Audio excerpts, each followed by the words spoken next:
అరెస్టుల పర్వం తారాస్థాయికి చేరుకుంది. ఈ కేసులో కవిత అరెస్ట్ అయిన వారం రోజుల వ్యవధిలోనే ఢిల్లీ సీఎం కేజ్రీవాల్ ను కూడా మనీ లాండరింగ్ చట్టం కింద ఈడీ అరెస్టు చేసింది. మద్యం కుంభకోణంలో అసలైన సూత్రధారి కేజ్రీవాలే అంటూ నిన్న ఆయన్ను అదుపులోకి తీసుకుంది ఈడీ. 2024 సార్వత్రిక ఎన్నికలకు ముందు ముఖ్యమంత్రి అరవింద్ కేజ్రీవాల్ లిక్కర్ కేసులో ఎంత మందిని బలి తీసుకుంటుంది. అసలు లిక్కర్ కేసు మన వరకే అనుకున్నాం, కానీ నిన్న మొన్నటి దాకా 10 సార్లు కేజ్రీవాల్కు నోటీసులు ఇచ్చినా కూడా ఒక ముఖ్యమంత్రి స్థానంలో ఉండి ఒక ప్రజాస్వామ్యబద్ధంగా అతను ఏం చేయకపోతే భయపడాల్సిన అవసరం ఏముందని నేను అడుగుతున్నా.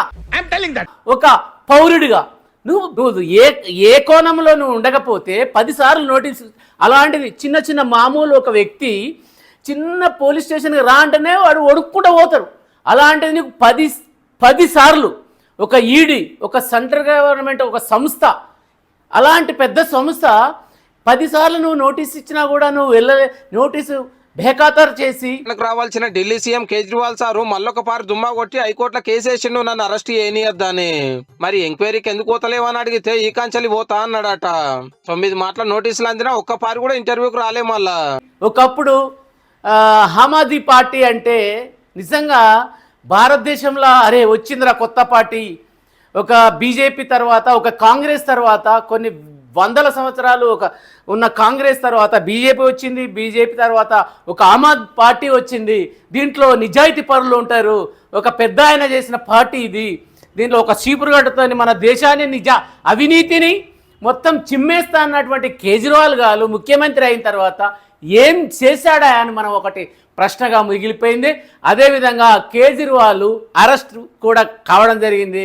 అరెస్ట్ అయ్యి ఎట్లా అయిందంటే 10 సార్లు కూడా ఆయనకు నోటీసులు ఇస్తే ఇంకా విధి లేని పరిస్థితి. ఆయన ముఖ్యమంత్రి అయితే ఏమంత్రి అయితే ఒకప్పుడు జయలలిత కూడా జైల్లో ఉండొచ్చి వచ్చింది.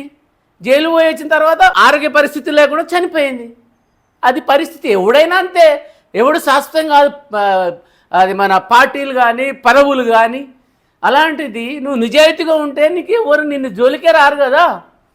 లిక్కర్ స్కామ్ అనేది ఒక నిజంగా ఈ స్కామ్ వల్ల ఎంత అమాయకులందరూ పోయి జైల్లో ఉన్నారు. కవితమ్మ పోయింది కంపల్సరీ, ఆమె మెయిన్ సూత్రధారి.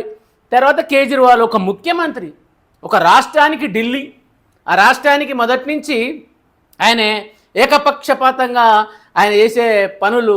పదవి రాకముందుకు ఒక రకంగా ఉన్నాడు, పదవి వచ్చిన తర్వాత కేజ్రీవాల్ గారు మొత్తం మారిపోయింది. అయితే ఒకసారి నేను ఈ కేజ్రీవాల్ గారు ముఖ్యమంత్రి అయిన సందర్భంలో ఒకసారి వాకింగ్ పోతూ ప్రతి ఒక్కరిని ప్రజలను అక్కడ వాకింగ్ చేసేటువంటి వ్యక్తులను వాకర్స్ను అందరితో చాలా పద్ధతిగా మాట్లాడి చాలా వాళ్ళ సమస్యలు తెలుసుకొని ఉంటే నేను అనుకున్నా, అరే బా ఎంత మంచోర్రా బాబు, నిజంగా ఇట్లాంటి ముఖ్యమంత్రి కదా మన ఆంధ్ర రాష్ట్రం తెలుగు రాష్ట్రం కావాల్సింది, ఇలాంటి కదా కావాల్సింది. ఎందుకంటే ప్రజల్లో మమేకమైపోయే ముఖ్యమంత్రి కదా కావాల్సింది, ప్రజల కష్ట నష్టాలు తెలుసుకోవాల్సిన మంత్రులు కదా మనకు కావాల్సింది అని నేను అప్పుడు చాలా ఎక్సైట్మెంట్ అయిపోయాను. తీరా చూస్తే లిక్కర్ కేసులు 150 కోట్ల నుంచి దగ్గర 100 కోట్ల నుంచి ఒక 500 కోట్ల స్కామ్లో సార్ గారు బయటపడడం అనేది చాలా ఆశ్చర్యం వేసింది.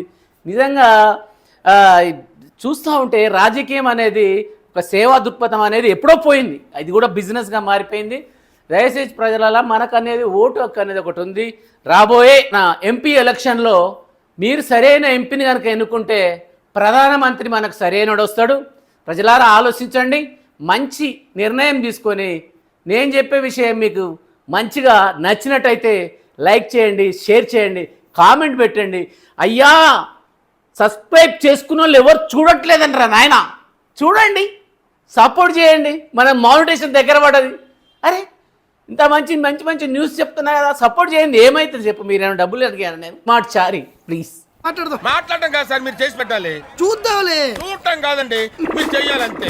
మళ్ళా అడుగుతున్నా, నేను సిగ్గు లేకుండా అడుగుతున్నా, నేను దయచేసి సబ్స్క్రైబ్ చెయ్యండి, నా ఆవేదనను అర్థం చేసుకోండి.